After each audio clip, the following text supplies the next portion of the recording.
Quiero comenzar esta mañana el sermón con algo que leí en el libro La vida crucéntrica del pastor C.A. Mahaney. Por cierto, les recomiendo ese libro, si pueden encontrarlo por ahí.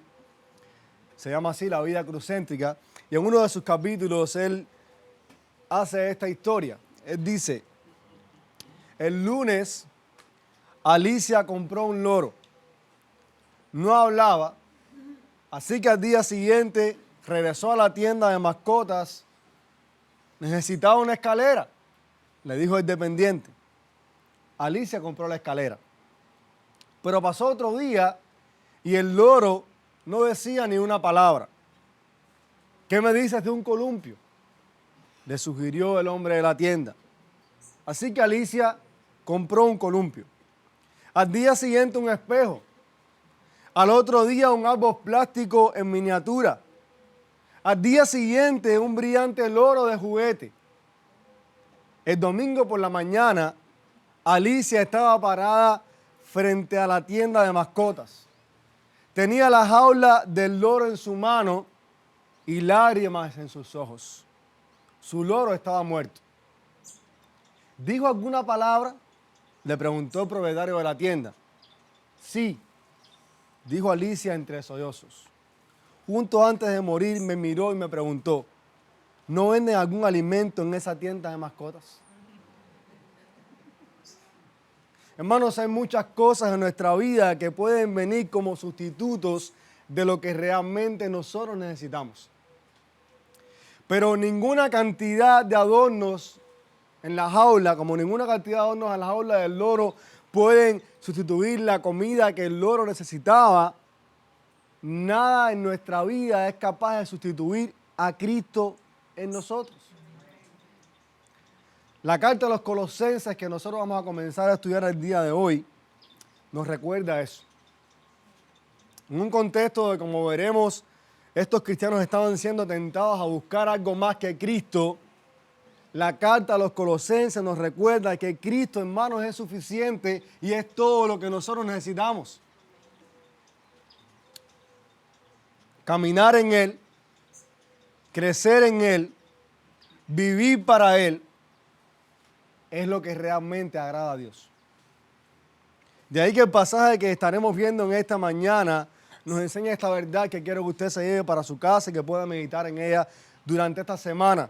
Y es esta: necesitamos seguir conociendo a Dios en Cristo para andar como es digno de Él.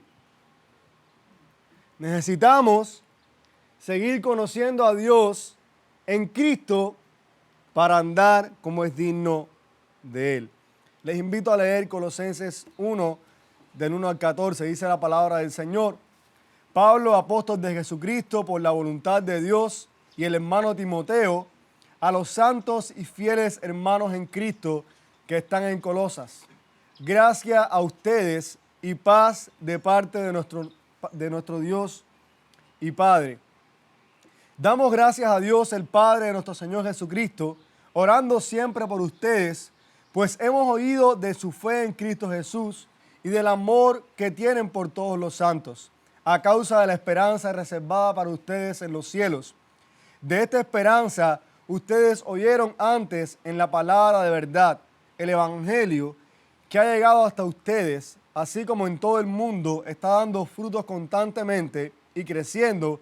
Así lo ha hecho también en ustedes desde el día que oyeron y comprendieron la gracia de Dios en verdad. Así ustedes lo aprendieron de Epafras, nuestro amado consiervo, quien es fiel servidor de Cristo de parte nuestra, el cual también nos informó acerca del amor de ustedes en el Espíritu. Por esta razón, también nosotros, desde el día que lo supimos, no hemos cesado de orar por ustedes, pidiendo que sean llenos del conocimiento de su voluntad en toda sabiduría y comprensión espiritual, para que anden como es digno del Señor, haciendo en todo lo que le agrada, dando fruto en toda buena obra y creciendo en el conocimiento de Dios. Rogamos que ustedes sean fortalecidos con todo poder según la potencia de su gloria, para obtener toda perseverancia y paciencia con gozo, dando gracias al Padre que nos ha capacitado para compartir la herencia de los santos en luz. porque Él nos libró del dominio de las tinieblas y nos trasladó al reino de su amado Hijo, en quien tenemos redención, el perdón de pecados. Señor, gracias en esta mañana por tu palabra. Nosotros en esta hora nos ponemos, Señor, debajo de tu palabra para rogarte, oh Señor, que en tu gracia tú hables a nuestras vidas, Señor. Mira nuestra condición. Nosotros estamos necesitados de ti, oh Dios. Perdona nuestras faltas, perdona nuestros pecados, oh Dios. Y ten misericordia y habla, Señor, a tu pueblo en esta mañana. Que tu Espíritu Santo, oh Dios, que mora en los creyentes, pueda tomar tu palabra, Señor, y aplicarla a nuestras vidas para hacernos semejantes a Cristo. Te lo rogamos en su nombre y por sus méritos en la cruz. Amén. Hermanos, como les decía hace unos minutos, este pasaje nos enseña que nosotros necesitamos seguir conociendo a Dios en Cristo para andar como es digno de Él. Y lo primero que en este pasaje quiero que veamos en los versículos 1 y 2 es que esta es una carta que era necesaria. Y vamos a ver que era necesaria para los colosenses y vamos a ver que es una carta también que es necesaria para nosotros hoy como iglesia. En los versos 1 y 2, Pablo escribe a esta iglesia y pone como destinatario no solamente a él, sino también a Timoteo. Una correspondencia para los santos y fieles, los hermanos en Cristo que están en Colosas. Pablo incluye a Timoteo porque Timoteo está con Pablo. Y Timoteo ha escuchado juntamente con Pablo de parte de Epafras el informe acerca de la vida de esta iglesia. Así que quiero aprovechar los versos iniciales para que nosotros hablemos un poco del contexto de la iglesia de Colosas. De quiénes son estos hermanos fieles y santos y cuáles eran las circunstancias que ellos atravesaban y que motivó la escritura de esta carta para que mientras caminamos por ella, nosotros podamos entender por qué Pablo escribe la carta a los colosenses.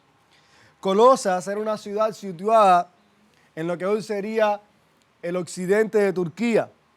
En tiempos del Nuevo Testamento era una pequeña ciudad comparada con sus vecinas Laodicea y Hierápolis y estaba aproximadamente a unos 130 kilómetros de la ciudad de Éfeso. Se cree que la iglesia de Colosas comenzó precisamente por la predicación del apóstol Pablo en Éfeso. Recordemos cuando estudiamos la carta de los Hechos, los que estuvieron aquí, usted puede leerlo también en Hechos capítulo 19. Durante el tiempo que Pablo estuvo predicando por 2 años en Éfeso, dice ahí en Hechos 19:10 que durante ese tiempo todos los residentes de Asia, que incluía a los Colosas, escucharon la palabra del Señor. De manera que Epafras, a quien Pablo menciona en la carta, y Filemón fueron 2 convertidos de Colosas bajo la predicación de Pablo. Filemón, de hecho, tuvo la iglesia de Colosas en su casa. Usted lo puede leer después en la carta a Filemón.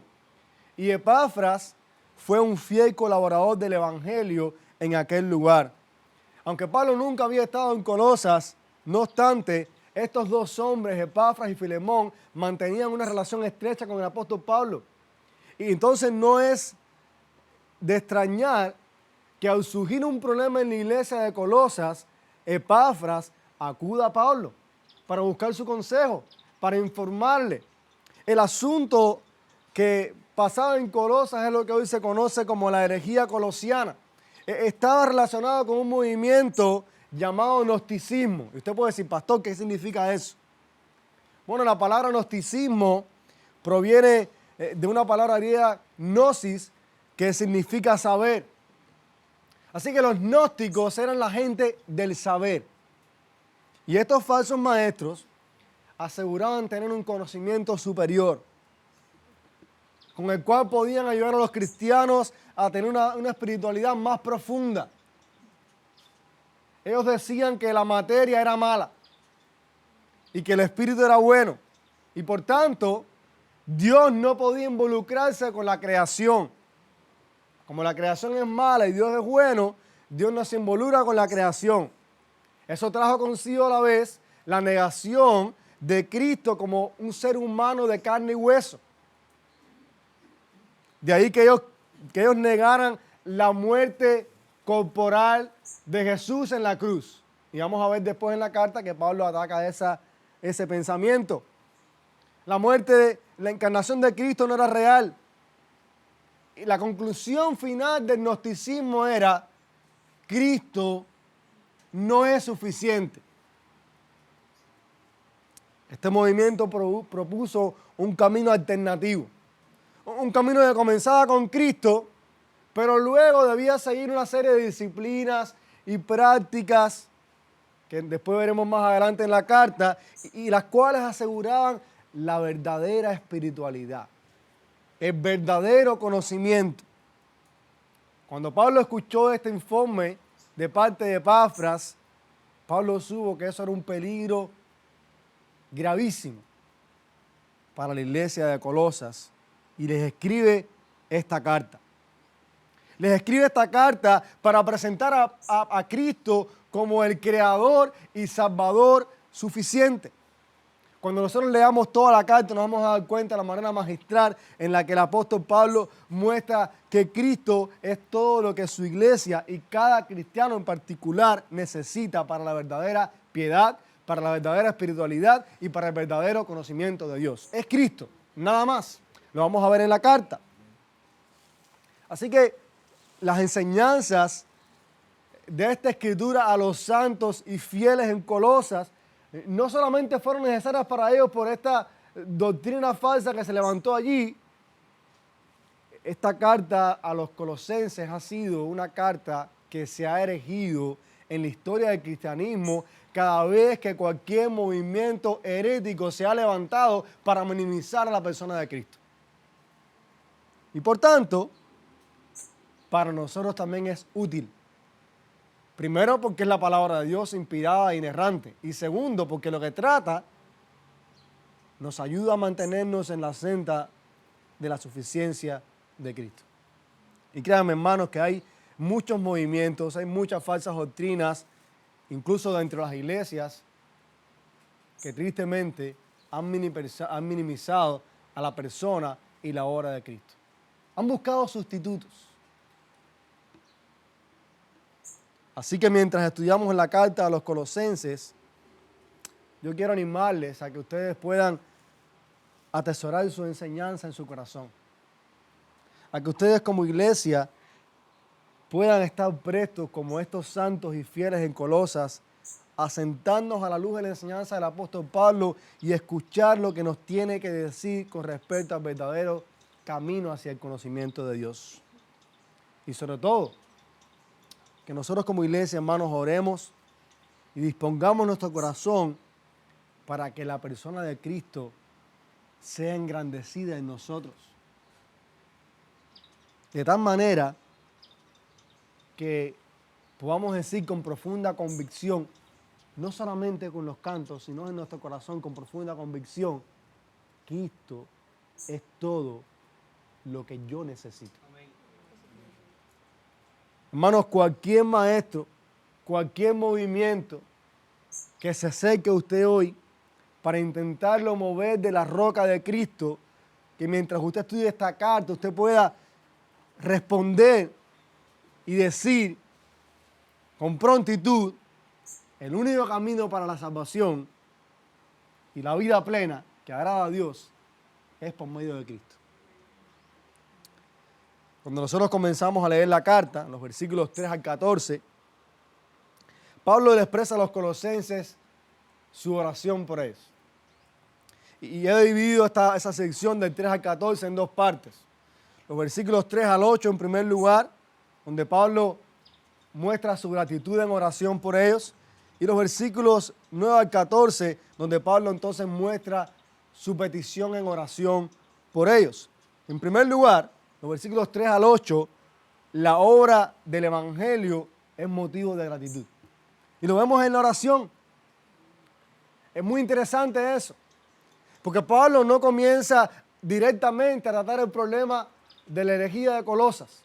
Pablo comienza dando gracias a Dios en oración por la vida de estos hermanos en Cristo. Eso nos ayuda a entender, hermanos, que cuando Epafras habló con Pablo, les dijo, estos son creyentes verdaderos, estos son creyentes que han manifestado fe, amor y esperanza en Cristo Jesús. Yo puedo dar testimonio de eso. Y Pablo lo supo de Epafras y está diciendo, nosotros cada vez que oramos por ustedes en oración, siempre damos gracias por ustedes. Pablo y Timoteo escucharon eso. Escucharon del amor que estos cristianos profesaban, dice Pablo, por todos los santos. Su fe fundada en Cristo. Me llama mucho la atención porque Pablo dice, pues desde que lo oímos. O sea, Pablo escuchó con sus oídos de la obra del Evangelio en la vida de estos creyentes. Del fruto que ellos estaban mostrando en su comunidad. Hermanos, eso es muy importante. Y nos enseña algo que debemos siempre tener presente en nuestra vida como creyentes. La fe que conduce a la salvación tiene como fundamento al Señor Jesús y produce frutos. Hay muchos cristianos o personas que se llaman cristianas que dicen tener fe. Pero es importante que nosotros sepamos que la fe en sí misma carece de valor si no está puesta en la persona correcta, que es Cristo. Así que la pregunta que tengo para ti en esta mañana es, ¿en quién tienes puesta tu fe? Y saben, hermanos, es muy fácil poner nuestra fe y nuestra confianza en nosotros mismos. En nuestro desarrollo como cristianos. En nuestra moralidad. En lo bien que nos conducimos. En que somos personas correctas. En que hacemos el bien. En que no nos metemos con nadie. Y todo eso es bueno, pero nada de eso salva.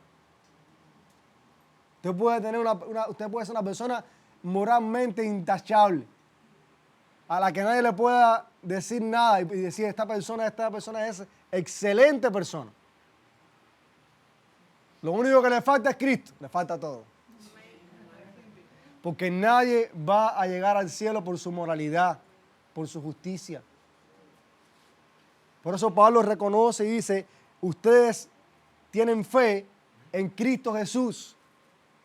Nosotros necesitamos todo el tiempo recordarnos eso, hermanos, porque nuestra fe solamente debe estar en Cristo Jesús, en nada más. Pero también este pasaje nos muestra que la fe que conduce o que es de salvación, la fe salvífica, produce frutos. Porque Pablo ha escuchado los frutos de amor y de esperanza que estos creyentes han mostrado. Como dice Santiago, la fe sin obras está muerta. ¿Recuerdan cuando estudiamos la carta de Santiago? La fe verdadera produce fruto. Hay fruto en la vida de los creyentes. Tiene que haber fruto en nuestra vida, hermanos. Pablo escribe y da gracias por esos frutos en la vida de los cristianos. Y eso también nos enseña ahora algo en sentido contrario. No solamente que nuestra fe tiene que estar en Cristo y dar frutos, sino también que cuando nosotros somos testigos de la fe y el amor en otros cristianos, tenemos que dar gracias a Dios. Tenemos que mostrar nuestra gratitud a Dios porque estamos siendo testigos de la obra de Dios en la vida de otros cristianos. Y déjenme decirles, hermanos, que la vida pasa tan rápido, que tenemos la vida tan agitada, tantas circunstancias, tantos problemas, tantas dificultades en nuestra vida, que pasa por delante de nosotros también la obra de Dios en la vida de otros hermanos, la fe y el amor en la vida de otros hermanos, y pasa por delante de nosotros y no tenemos tiempo para sentarnos y decir, Señor, gracias por la vida de mis hermanos en tal lugar, por cómo tú has obrado en ellos. Porque estamos tan centrados en nosotros mismos. Fíjense, Pablo está preso en una prisión. Él no sabe cuál es el destino de su vida, posiblemente lo van a matar. Y tiene tiempo para orar. Dice, siempre dando gracias por ustedes. ¿Con cuánta frecuencia oramos nosotros dando gracias a Dios por la fe y el amor que podemos percibir en otros cristianos, en otros hermanos? Eso es un fruto del Evangelio, hermanos. La gratitud a Dios.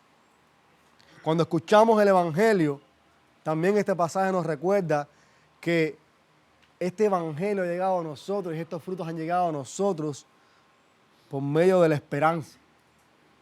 Dice Pablo, reservada en los cielos para ustedes. Porque el Evangelio es un mensaje de esperanza.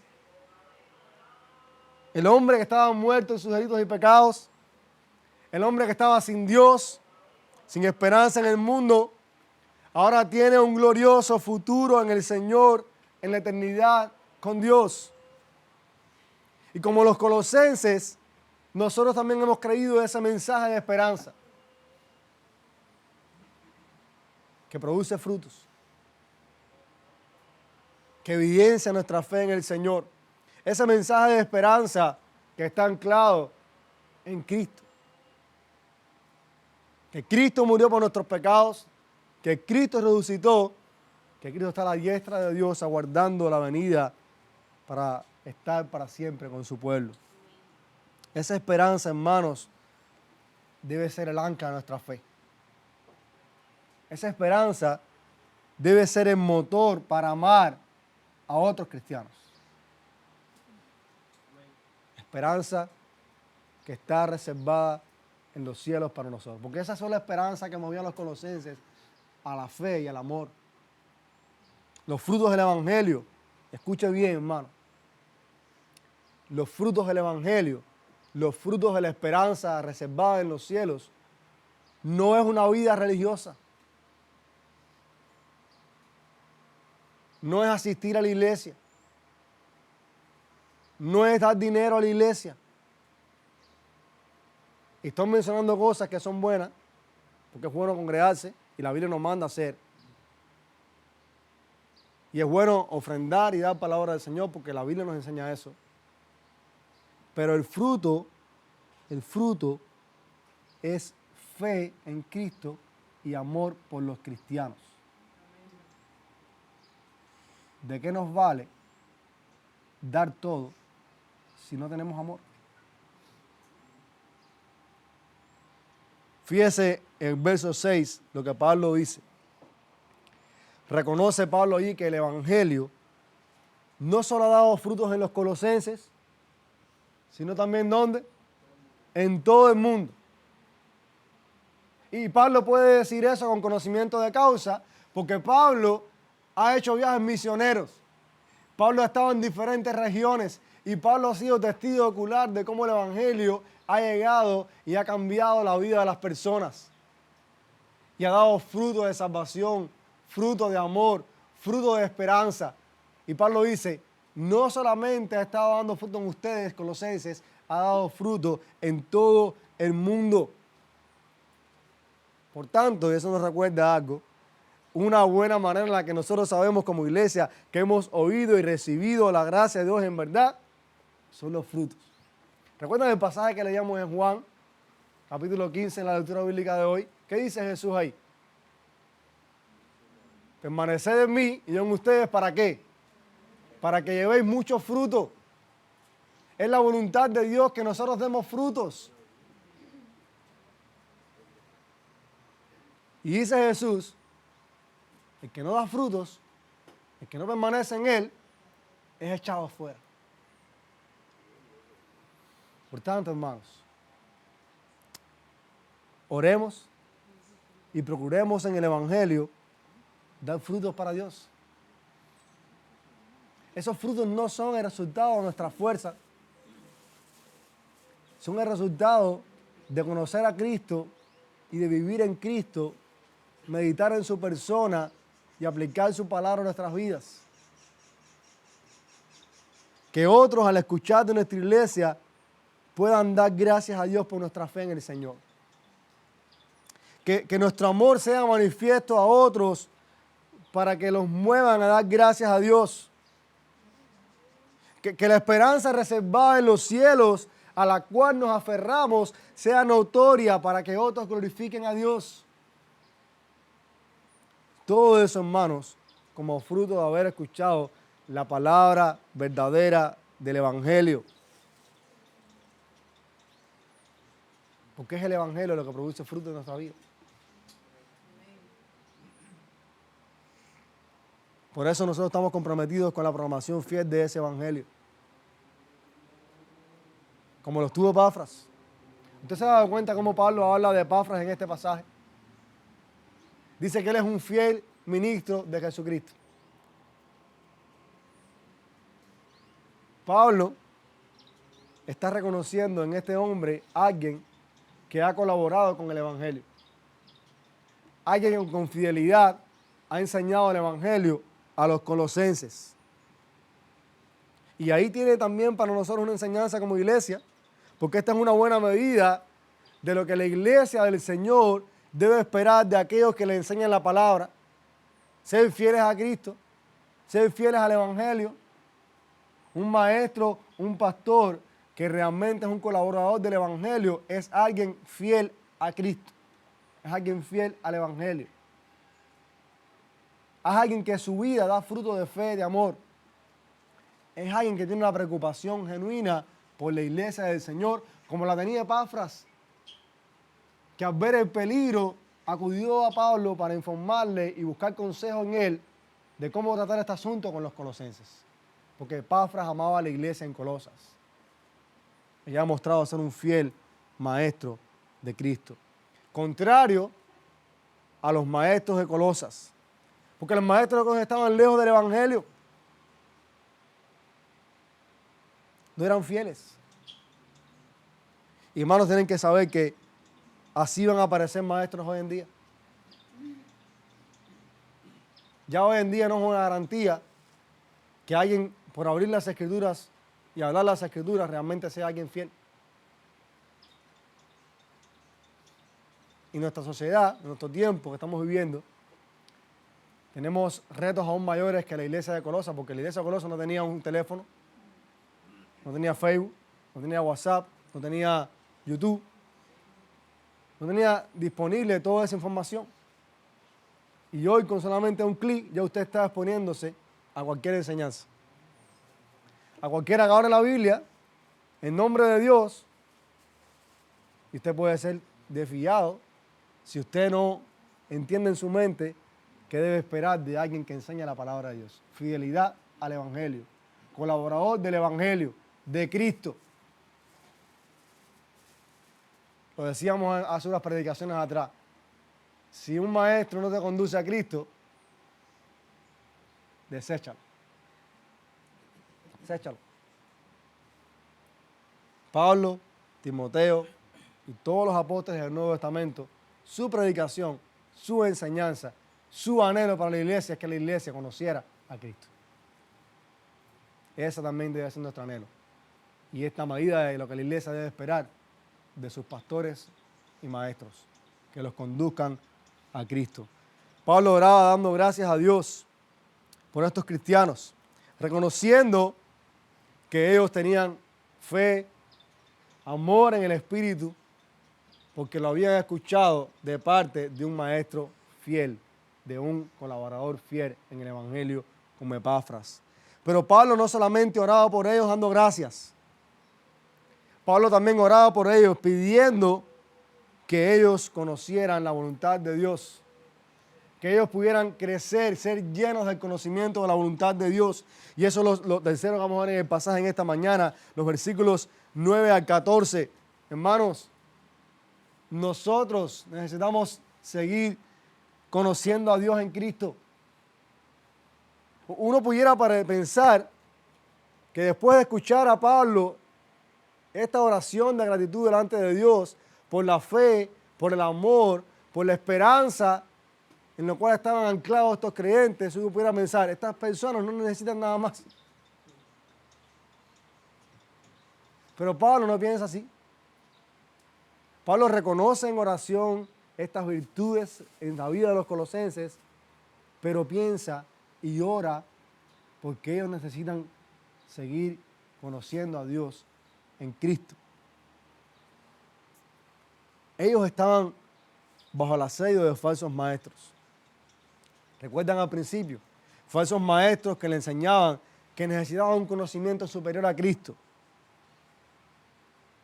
Y es muy interesante Porque Pablo, desde ya su oración de petición por ellos, está atacando la falsa enseñanza en Colosas. Interesante, porque Pablo comienza su oración hablando de qué cosa?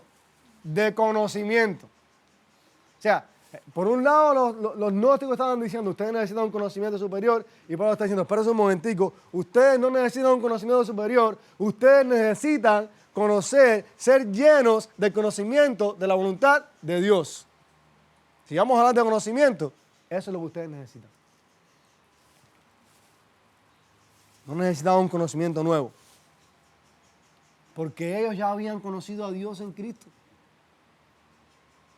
Por eso Pablo le dice, necesitan ser llenos. Ya lo tenían. Ya era de ellos. Hermanos, ellos necesitaban ser llenos de ese conocimiento en toda sabiduría, en inteligencia espiritual. Y eso no vendría de un fruto de la carne. Eso no vendría de ritos, de prácticas de los falsos maestros proponían, y tampoco funciona así para nosotros. Ser llenos del conocimiento de Dios no viene porque nosotros nos levantemos a las 3 de la mañana, como hace tiempo escuché a alguien decir, yo me levanto a las 3 de la mañana y tengo una esquinita del cuarto, yo le echo perfumito ahí, me arrodillo ahí. No, hermanos. Y atención, necesitamos orar, necesitamos buscar de Dios en oración, pero no son por rituales que nosotros tengamos. No es porque nos levantamos a las 3 de la mañana. O porque llevamos una vida que nosotros, como en estos días estábamos viendo unos videos, unos falsos maestros que se vestían de cuello y corbata de aquí hasta aquí abajo, hasta aquí. Eso no es la verdadera piedad. Y por supuesto, nuestro vestir, nuestra manera de conducirnos y todas esas cosas, y la oración, es parte, son frutos de nuestra vida cristiana, pero no es lo que nos conduce al verdadero conocimiento de Dios. Es al revés. Cuando conocemos a Dios, nuestra vida cambia. Y lo buscamos en oración. Y buscamos ser, de alguna manera, tener pudor en nuestro vestir. Pero no podemos invertir la ecuación. ¿Qué es lo que pasaba con estos falsos maestros? Prácticas que vamos a ver más adelante, enseñanzas, ritos, supuestamente para conocer a Dios. Pero hermano, escuche bien. Si queremos crecer en la vida cristiana, si queremos llegar a la semejanza de Cristo, para lo cual hemos sido llamados, la oración que Pablo hace aquí debería ser nuestra. La sabiduría, la inteligencia espiritual se encuentra en nuestra vida en la dependencia de Dios y la aplicación de su palabra a nosotros. Dios nos ha dejado lo que nosotros necesitamos. Dios nos ha salvado, nos ha dado su palabra y nos ha dado su espíritu para que crezcamos y seamos llenos del conocimiento de Él. Como escuchamos alguna vez, tú lo has visto, quiero conocer la voluntad de Dios, lee su palabra. Quiero que Dios me hable, lee su palabra. Quiero que Dios me hable audiblemente, lee su palabra en voz alta. Porque a veces nos enredamos mucho y queremos entonces esas experiencias súper espirituales y esas visiones. Y no nos damos cuenta de cuando estamos deseando eso, estamos desechando la palabra de Dios revelada para nuestra vida, suficiente para nuestra salvación y suficiente para nuestro crecimiento, nuestra llenura y nuestro entendimiento de la voluntad de Dios para nuestra vida. Si usted tiene duda de eso, fíjese, los maestros del Nuevo Testamento, Pablo, los apóstoles, ¿dónde anclaron su enseñanza? Si fueron en las visiones o si fue en la palabra revelada que ellos tenían a disposición de ellos en el Antiguo Testamento. Porque ellos lo citaban todo el tiempo, como escribió profetas. Y eso es una buena medida también de que debemos esperar de alguien que enseña las Escrituras. Abrir las Escrituras y explicar las Escrituras y aplicar las Escrituras en el poder del Espíritu Santo para que la iglesia conozca a Dios. Amén. Para que la iglesia crezca y sea llena del conocimiento de Dios. Y eso con un propósito. Porque no ganamos conocimiento de la voluntad de Dios en toda sabiduría espiritual, en toda inteligencia espiritual, para que nuestras cabezas se llenen. Pablo es específico, dice, para andar como es digno de Él. Ese es el fin de conocer de ser llenos del conocimiento de la voluntad de Dios. Una vida transformada por el Evangelio. Una vida que agrada a Dios. Una vida digna del Señor. Y esa idea de andar dignamente, Pablo la repite en la carta en otras 2 ocasiones. Por ejemplo, en el capítulo 2, versículo 6, Pablo dice, por tanto, de la manera que habéis recibido al Señor Jesucristo, andad en Él. Y más adelante en el capítulo 4, versículo 5 le dice, andad sabiamente para con los de afuera, redimiendo el tiempo. Hermanos, ser llenos de la voluntad de Dios, ser llenos del conocimiento de Dios, produce en nuestra vida una manera de conducirnos diferente. Y eso contrasta con la enseñanza de los falsos maestros. Había algunos incluso de este movimiento de los gnósticos que estaban diciendo, el cuerpo es malo porque es materia, entonces haz lo que tú quieras con tu cuerpo.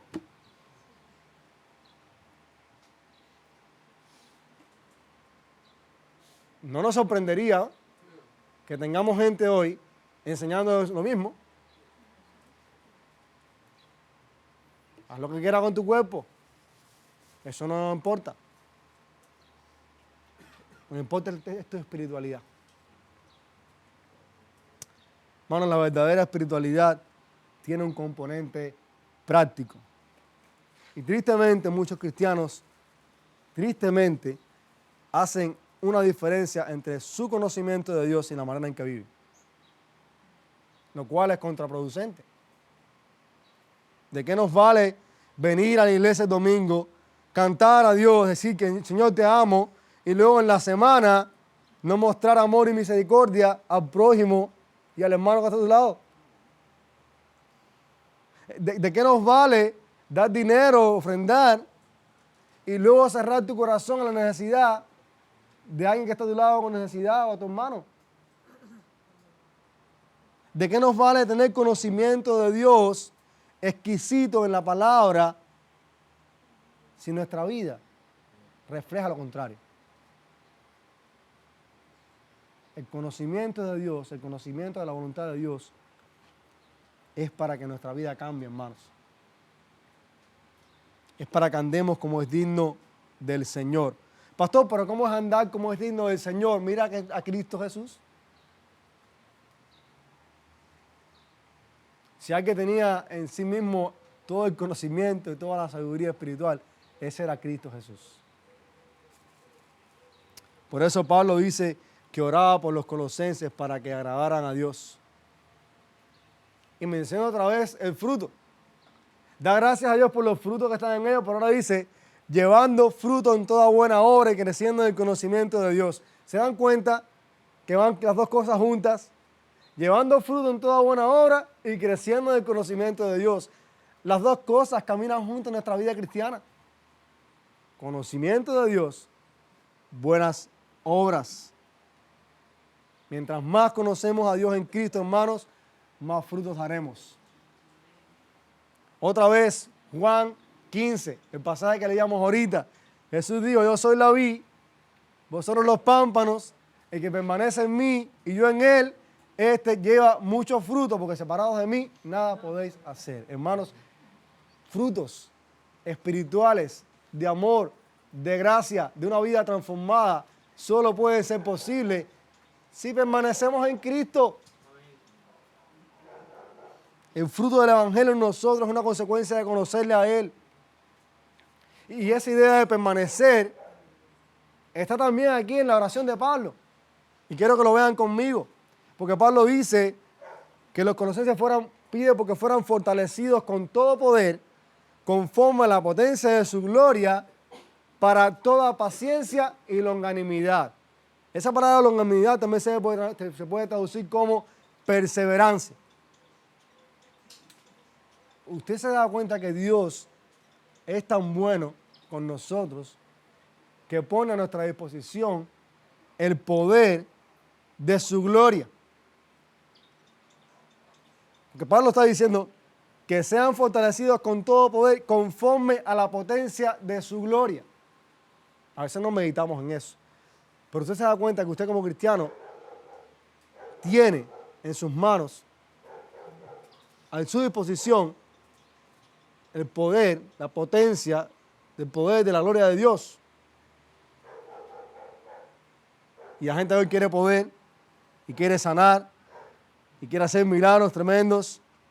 Y Pablo dice que ese poder está disponible, dice Pablo, para que hagan visiones, para que hagan milagros, para que hagan campañas de sanidad, para que multitudes vengan. No, Pablo dice, para toda paciencia y perseverancia. ¿No es eso tremendo, hermanos?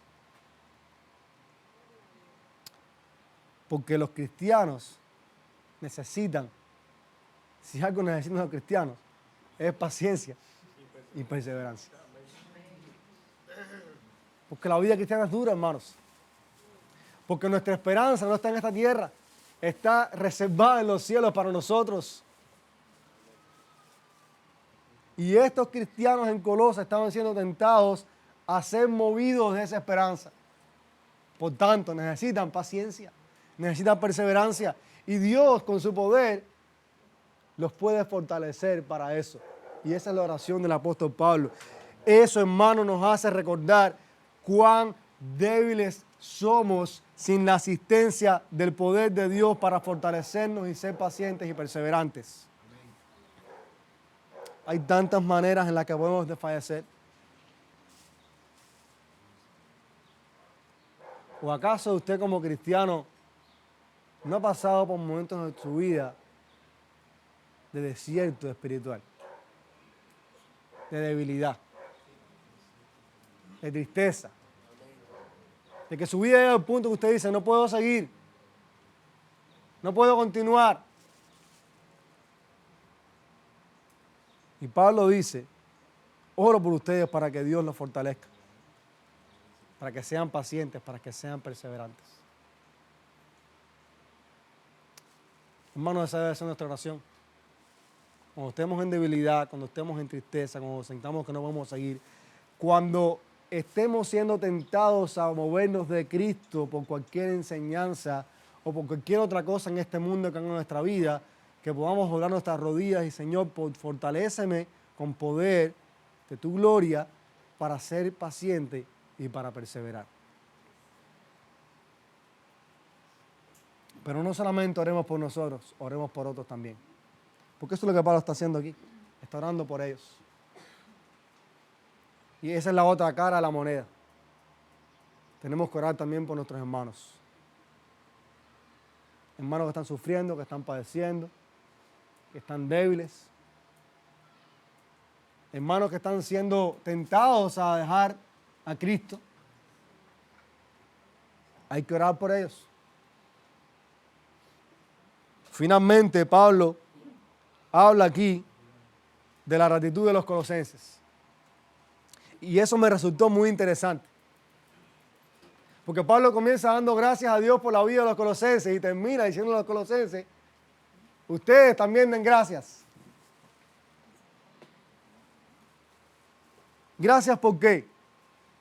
Dice, con todo gozo, dando gracias a Dios, al Padre, que nos hizo aptos para participar de la herencia de los santos en luz, el cual nos ha librado de la potestad de las tinieblas y trasladado al reino de su amado Hijo, en quien tenemos redención por su sangre, el perdón de pecados.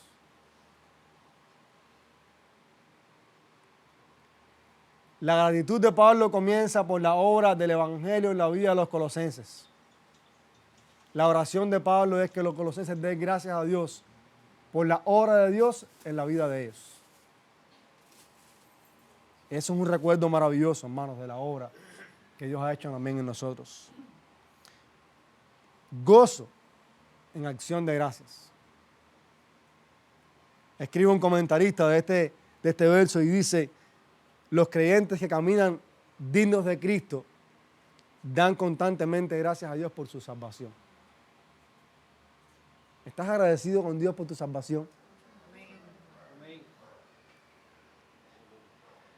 Déjame recordarte lo que Dios ha hecho por ti si eres un cristiano. En lo que Pablo dice aquí. Pablo dice, nos hizo aptos para participar de la herencia de los santos en luz. ¿Alguna vez usted ha ido a una prueba de aptitud? Se ha tenido que presentar en un trabajo o un examen y usted ha estado intentando y esforzándose y trabajando para que al final alguien venga y ponga su firma y diga apto. Y usted puede decir, gloria a Dios, soy apto. Bueno, con respecto a la salvación, usted no tuvo que hacer nada de eso. No tuvo que trabajar, no tuvo que estudiar, no tuvo que esforzarse. El Padre, por medio de Cristo, dijo, eres apto. Eres apto para participar de la herencia de los santos en luz. Eres apto para pertenecer a la familia de Dios. Eres apto para participar de la esperanza reservada en los cielos. Y a nosotros, hermanos, se nos olvida eso. Estamos buscando las miserias de este mundo.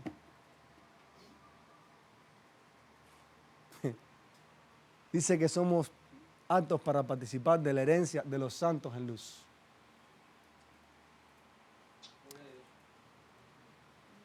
¿Alguno de ustedes ha recibido una herencia aquí?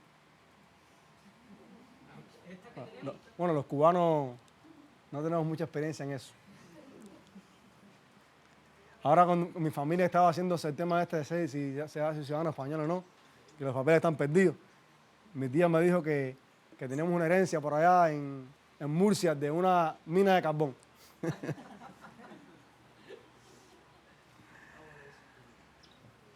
Pero cuando las personas han recibido una herencia terrenal se ponen contentas porque tienen seguridad y si es una herencia importante, es como decir, me salvé. O sea, mi vida está resuelta.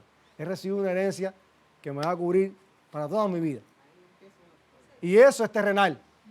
Imagínense lo que es la herencia de los santos en luz.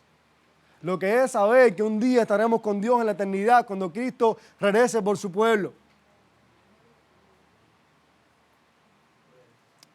Y Pablo dice que tenemos que dar gracias a Dios por eso. ¿Con cuánta frecuencia tú das gracias a Dios por eso, hermano? ¿Con cuánta frecuencia dices, Señor, gracias porque un día voy a participar de la herencia de los santos en luz, en la eternidad? Que de hecho estamos participando ya, ¿ok? No es que va a venir en el futuro. Ya somos parte de esa herencia. Pero Pablo no solamente dice eso, dice, nos ha librado de la potestad de las tinieblas y nos ha trasladado al reino de su amado Hijo. La imagen aquí es la imagen de un rey majestuoso que viene de su reino, asalta a otro reino, toma a la gente de ese reino y se los lleva con él para su reino. Como hacían los ejércitos asirios, que llegaron a Judá, acabaron ahí y se llevaron a la gente de Judá con ellos. Pero en este caso, Dios no es nuestro enemigo. Cuando estamos en Cristo, Dios nos ha venido a tomar para sacarnos del reino de las tinieblas. Porque si tú eres cristiano, no se te puede olvidar que antes de conocer a Cristo, pertenecías al reino de las tinieblas, al dominio de Satanás. Y Pablo dice, nos ha trasladado, nos ha mudado. Ya no somos más de ese reino, ya no estamos más ahí. Ahora somos parte del reino de su amado Hijo. Para aquellos que piensan que el reino de Cristo es un reino futuro, no, hermanos, el reino de Cristo es presente. Cuando Él se levantó de la tumba y Dios lo proclamó el rey sobre todas las cosas, Cristo reina. Dios tiene un reino al cual nosotros pertenecemos desde ahora y hasta toda la eternidad. Y Pablo dice a los colosenses, den gracias por eso. Los creyentes en Colosas, Pablo, Timoteo y aún nosotros, hermanos, hemos sido tomados para Dios, para ser parte del reino de Dios por la obra de Cristo. Y tenemos que ser agradecidos por eso, porque es algo que nosotros no merecíamos. Y déjame decirte algo, si estás aquí hoy y no eres cristiano, tú también puedes ser trasladado del reino de las tinieblas al reino de su amado Hijo. y te arrepientes de tus pecados y confías en Jesucristo con todo tu corazón como Salvador y Señor de tu vida y crees en Él, tú puedes también ser trasladado del reino de las tinieblas al reino de su amado Hijo. ¿A qué reino tú perteneces hoy?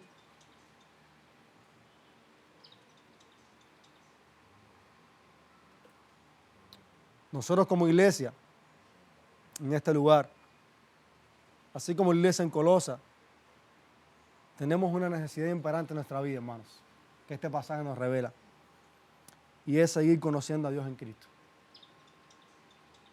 Pero recuerda el propósito, para andar como es digno de Él. ¿Recuerdan la historia del principio de Alicia y el Lord, que se le murió por falta de comida? A pesar de que Alicia compró cuantos adornos pudo comprar, así puede ocurrir con nosotros también. Y con esto concluyo. Si no nos recordamos siempre que el conocimiento, ser llenos del conocimiento de Dios es necesario para nuestra vida en Cristo Jesús, si no nos recordamos siempre que para Cristo no hay sustitutos, si no lo hacemos, todo lo que traigamos a nuestra vida que no sea Cristo para crecer en el conocimiento de Dios, no son más que adornos. Adornos que no tienen poder, que no pueden cambiarnos, que no nos van a hacer crecer. Así que, hermano, llénate de Cristo, no de adornos religiosos. No hay conocimiento superior, no hay mejor que conocer a Dios en Cristo. Por tanto, busquemos a Dios en oración.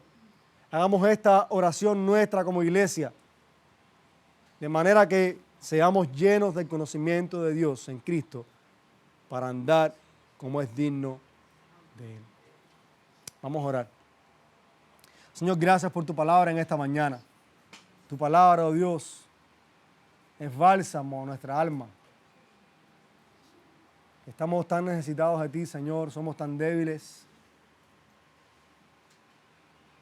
Señor, que cualquier viento, cualquier cosa, como ocurrió con los colosenses, está presto, Señor, para hacernos desviar nuestra vista de Jesús. Gracias por tu obra en nosotros, Señor. Gracias por los frutos de amor, de fe, por la esperanza que nos has dado, Señor. Pero te rogamos, como rogaba Pablo, que seamos llenos del conocimiento de tu voluntad, Señor, para vivir como una vida digna de ti, oh Dios. Ayúdanos a ser agradecidos. A pesar de las circunstancias que vivamos en nuestra vida, podamos siempre recordar que somos tus hijos, oh Dios, y que somos parte de tu reino en el Señor. Oramos en el nombre de Jesús y por sus méritos en la cruz. Amén.